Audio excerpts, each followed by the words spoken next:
Good morning, students. Welcome you all to my YouTube channel PEC Academy Kurukshetra.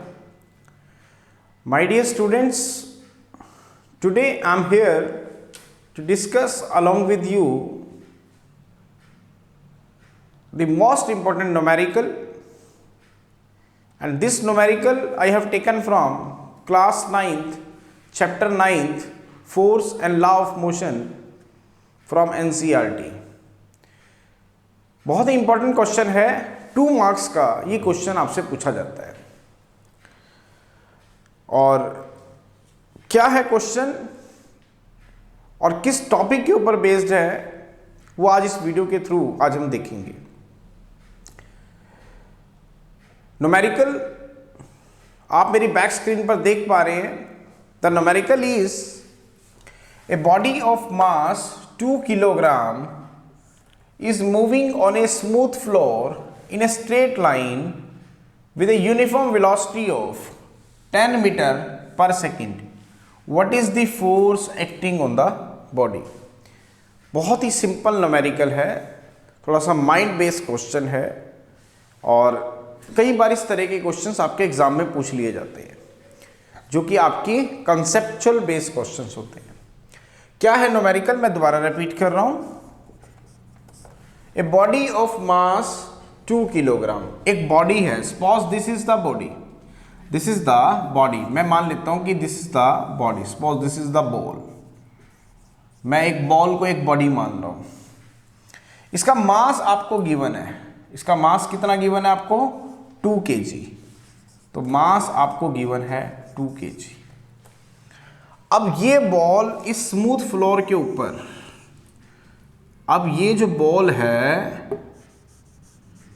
इस smooth floor के ऊपर कितनी velocity से चल रही है? 10 मीटर पर सेकंड से। और याद रखें ये वेलोसिटी उसने आपको यूनिफॉर्म दी है। ये बॉल इस फ्लोर के ऊपर एक स्ट्रेट लाइन में ट्रेवल कर रही है कितनी वेलोसिटी से? 10 मीटर पर सेकंड से। And the velocity is uniform. इस बात को ध्यान रखें, यहां पे उसने एक पॉइंट दिया आपको, वेलोसिटी इज यूनिफॉर्म। तो वो कह रहा है what is the resultant force acting on the body. दोबारा सुने, एक बॉडी है, मैं एक बॉडी को एक बॉल ले रहा हूं। इस बॉल का मास आपको गिवन है that is 2 kg and it is moving on a smooth floor. This is the smooth floor, this is the smooth floor,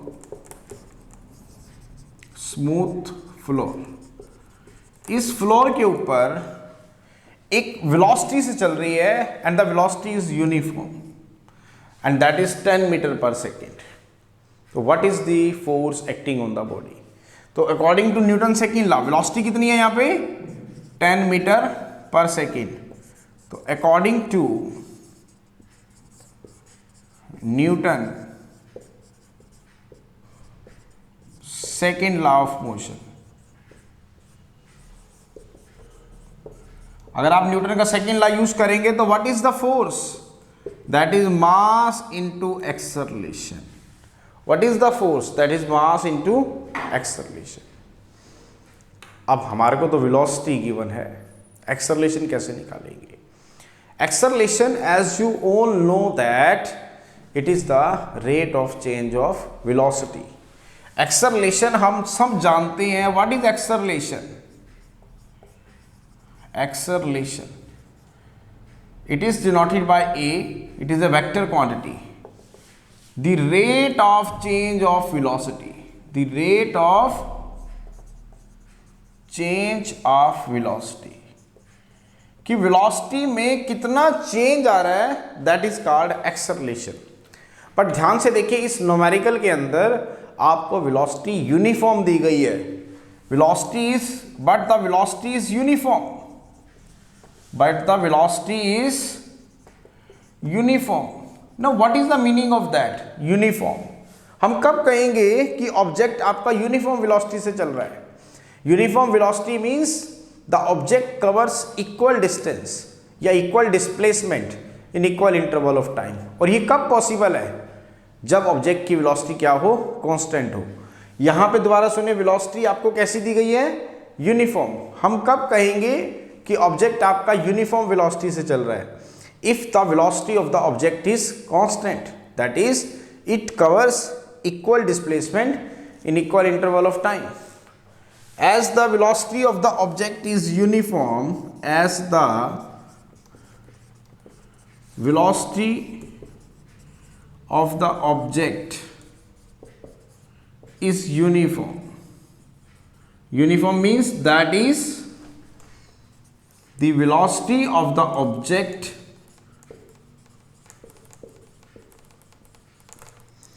is constant. It does not change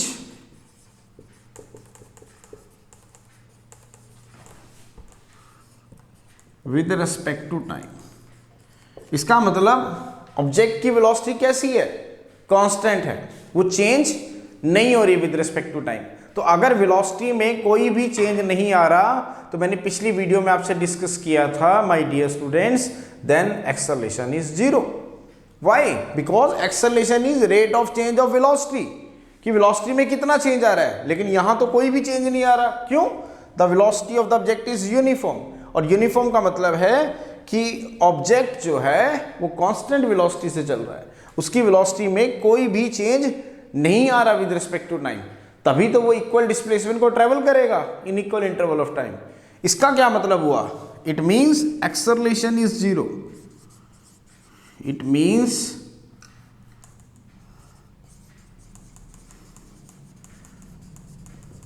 acceleration A is zero। तो अगर A zero है, this is equation number 1, then from equation 1 we get F is zero। It means hence the resultant force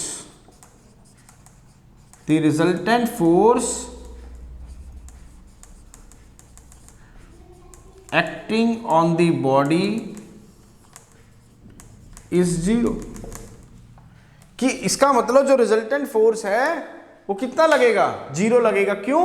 क्योंकि acceleration zero होगी। If acceleration is zero then F is zero, because M into zero is zero. It means the resultant force acting on the body is zero if the object is moving with uniform velocity। the answer is 0 Newton। this is the force acting on the body। बहुत ही important numerical था, और कैसे इस numerical को हमें solve करना था, थोड़ा सा कंसेप्चुअल बेस था। मींस आपकी जो स्किल थी, जो आपका बेसिक कंसेप्ट था, उसको ध्यान में रखते हुए रखा गया था ये न्यूमेरिकल। तो अगर इस तरह के न्यूमेरिकल्स आए तो आपने कैसे सोल्व करना है, आपने अपने बेसिक कंसेप्ट को यूज़ करना है, और बहुत ही आसान था। इसका वीडियो आज मैं जनरेट कर रहा हूँ और जल्दी ही आप तक शेयर कर दिया जाएगा, ताकि अगर इस तरह के सिंपल डेफिनेशन बेस्ड क्वेश्चंस, जो कंसेप्ट बेस्ड क्वेश्चंस हैं, अगर आपके एग्ज़ाम में पूछे जाते हैं तो आप उन्हें कैसे सोल्व करेंगे, आप इन्हें समझ पाएँ। जल्दी ही इसका वीडियो आप तक पहुँचा दिया जाएगा। So at last my dear students, again I'm saying, if you like my work, like my effort, then please don't be forget to subscribe my channel। my channel is PEC Academy Kurukshetra. तो अंत में मेरे प्यारे विद्यार्थियों, अगर आपको मेरा काम पसंद आ रहा हो, मेरा चैनल, मेरे एफर्ट्स, मेरा वर्क अगर आपकी प्रॉब्लम को सॉर्ट आउट करने में आपकी हेल्प कर रहा हो, तो प्लीज़ मेरे चैनल को सब्सक्राइब करना ना भूलें। My channel is PEC Academy Kurukshetra. धन्यवाद। लाइक करें, सब्सक्राइब करें, शेयर करें। Thank you.